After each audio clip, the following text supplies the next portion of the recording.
Hey everyone, Eric with Rockin H. In this video of how it's made, we have Joy Schneider's third of 3 Mack Superliners.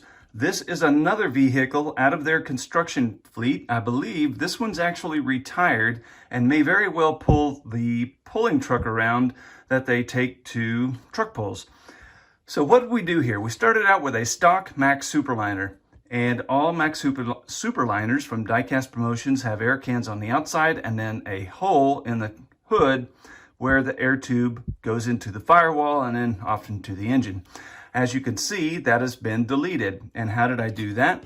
There's a tiny piece of scrap styrene right here on the inside of the hood.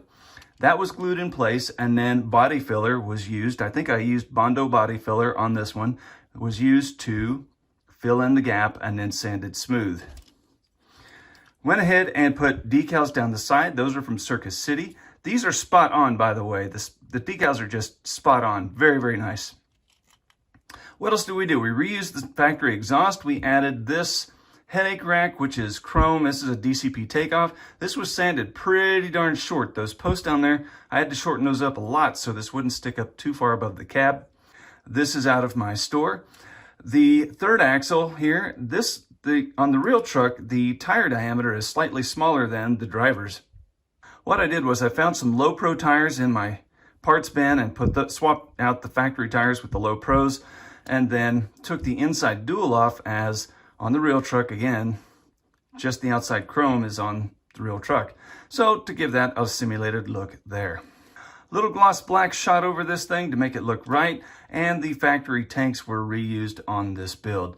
Just so you know, these chrome parts on this chrome fifth wheel here, this is a die-cast fifth wheel. If you try to take the chrome off, it's almost impossible. At least I haven't found a good paint remover that will take that off. You could paint that to match if you wanted to, or you could leave it the same. This deck plate that extends out over the tag axle was taken out of my parts bin and glued in place. Overall, a really cool build, and gave life to a classic that they retired out of their fleet and now use, as I believe, to pull their pulling truck around. Thanks, Joy. This was a really cool truck, and boy, just don't get too many opportunities to do these Superliners. Thank you much, and what a great build. Thanks for watching.